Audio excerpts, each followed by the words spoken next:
What's up, Rollies? Kamusta kayo? Sobrang tagal kong di nakapag-upload dito sa ating Second Pinoy Tech Bureau channel kasi sobrang busy talaga sa ating main channel. Plano kong i-revive itong Tagalog channel natin this year. Hopefully, ma-execute natin. Madami na ako naging pangako sa inyo dito sa second channel, pero plano ko talagang i-revive to. Pero mostly siguro mga vlog na lang and behind the scenes, mga local brands na product review siguro, pero hindi masyadong technical or detailed kagaya sa main channel natin. Gusto ko pa rin kasing itry talaga mag-Tagalog kasi syempre dun sa main channel natin, di ba, English lang dun.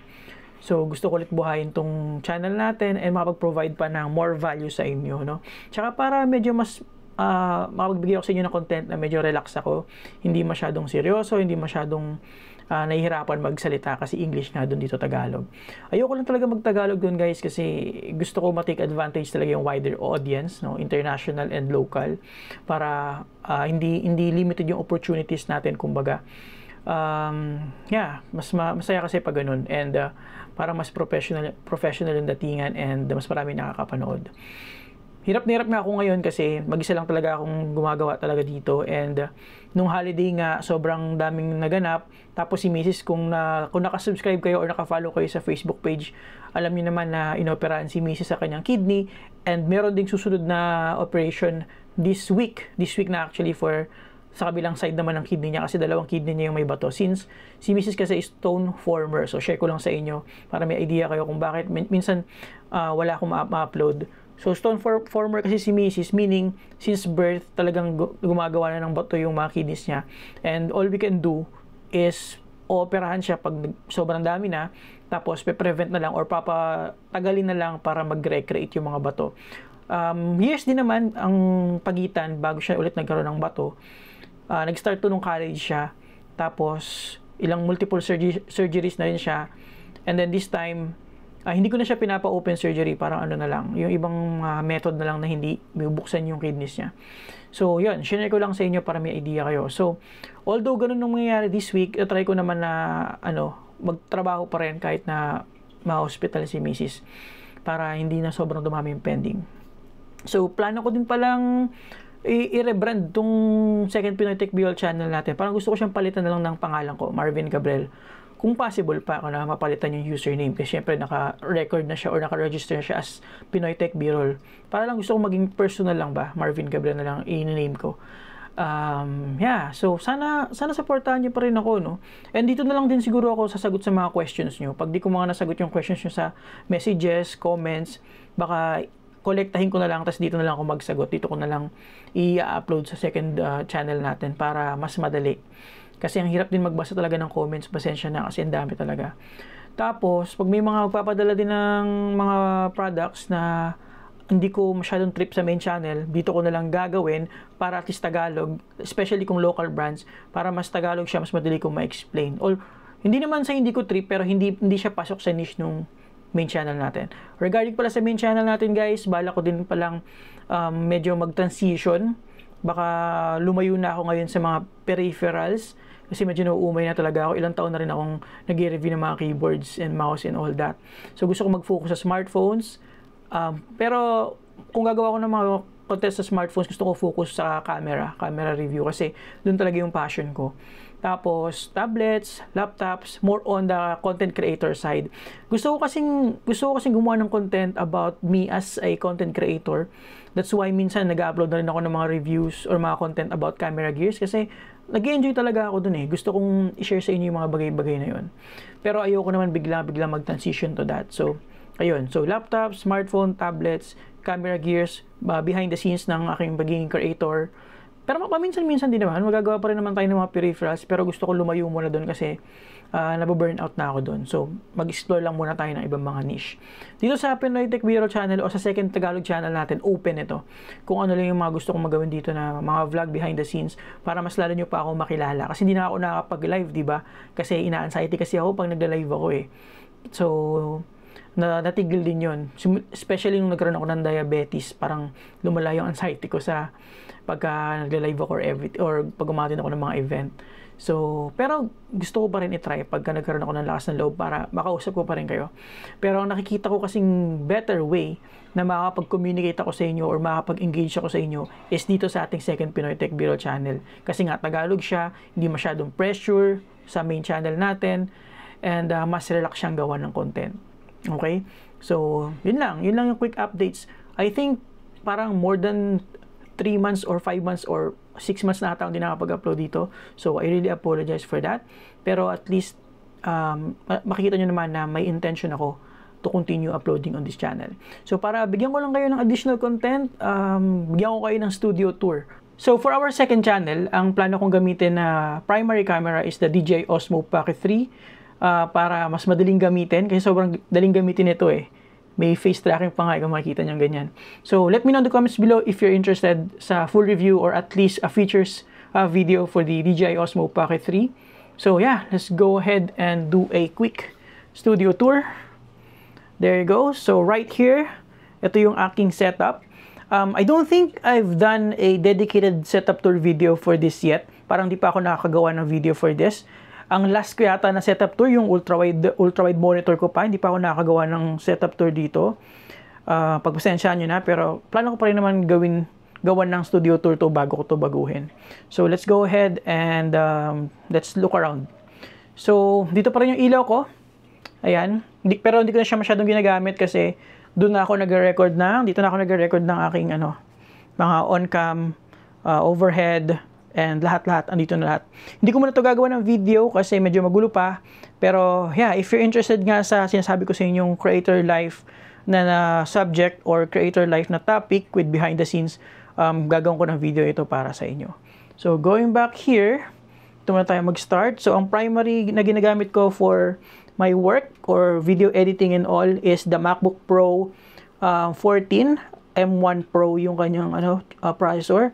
Pero meron pa rin ako ditong PC na ginagamit ko naman mostly for Valorant lang and gaming na lang talaga yan. Kasi hindi ko na rin siya ginagamit for recording eh. So, for audio, I'm using the Audio Engine HD6 from Digital Walker. So, napakilaki niyan guys. Overkill na siya para sa studio size ko, pero sobrang ganda ng tunog niya para sa akin. And kung makita nyo, swak na swak yung size niya dun sa monitor ko, which is a EVE Spectrum or Dose Spectrum 4K 144Hz na monitor. Sobrang ganda nito guys. Medyo may issue siya in terms of the brand and how they handle the product. Pero in terms of the performance ng monitor, this is one of my dream monitor talaga. And this one is from Gizmo Plus na store. So thank you very much din kay Gizmo Plus. So meron tayong ditong Xiaomi monitor bar. Meron ako ditong coaster na meron talaga ng magnet ng mic ng DJI.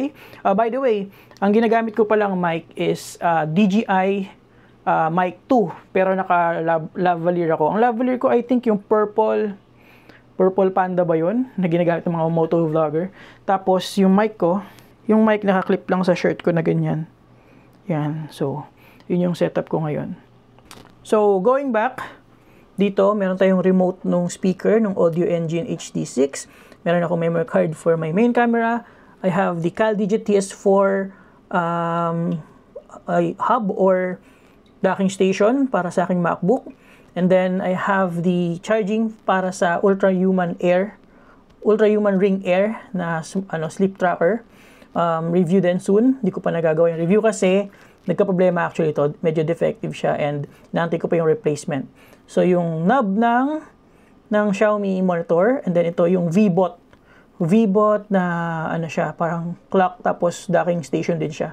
Or, USB hub din siya. Okay? Tapos, on the right side, I have the Momax 3-in-1 charger. Tapos, yung ating, HD6 Pro. Ay, ano ba to? Nalimutan ko na yung nito. H6 Pro pala, H6 Pro from EPOS. Tapos, yung quench na inumin na natin.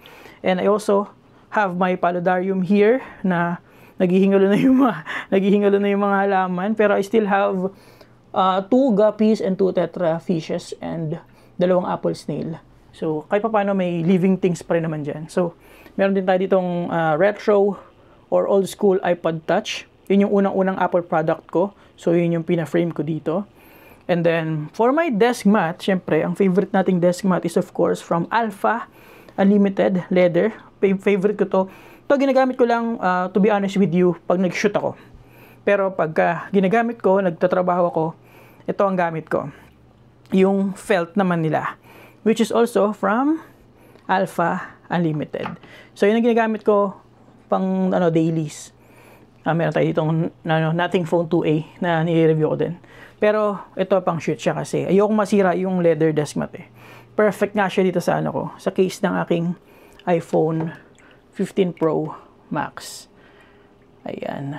So, charge natin. Tapos, for the keyboard, ang gamit ko is yung Nufy Air 75 V2. So, this is still my all-time favorite mechanical keyboard, especially when it comes to low-profile keyboards. And then for the mouse, ang gamit ko naman is yung Logitech MX Anywhere 3S. Sobrang convenient, maliit, comfortable, sobrang satisfying ng scroll wheel niya, and very reliable din siya.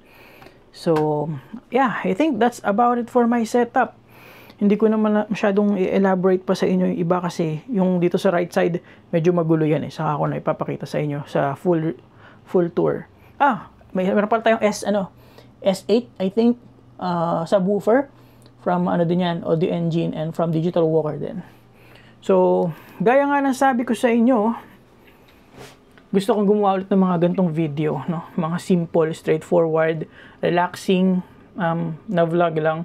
Hindi siya sobrang entertaining, pero ang ipapangako ko is, of course, informational.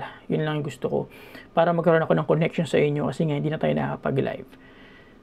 Ay, nakakamiss. Nakakamiss magawa ng content dito sa Tagalog channel.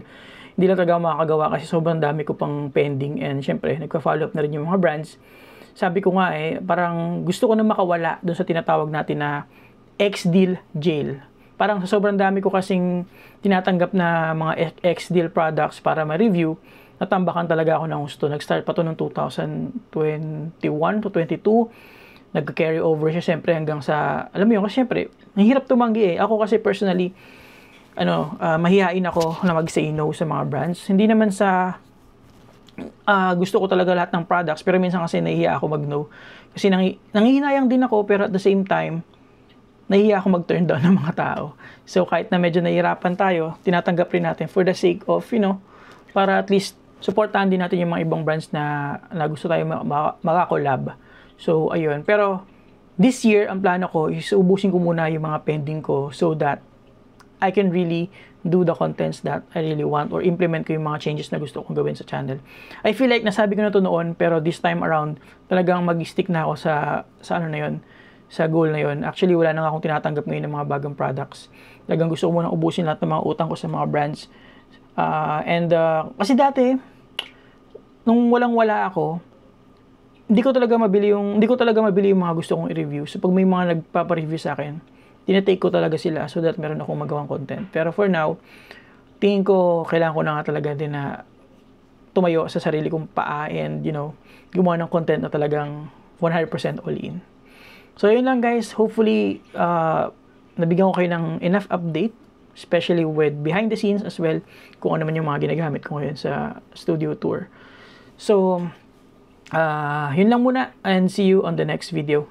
Wala nang masyadong pa-edit pa yan. Thank you for watching, and see you on the next Tagalog video natin.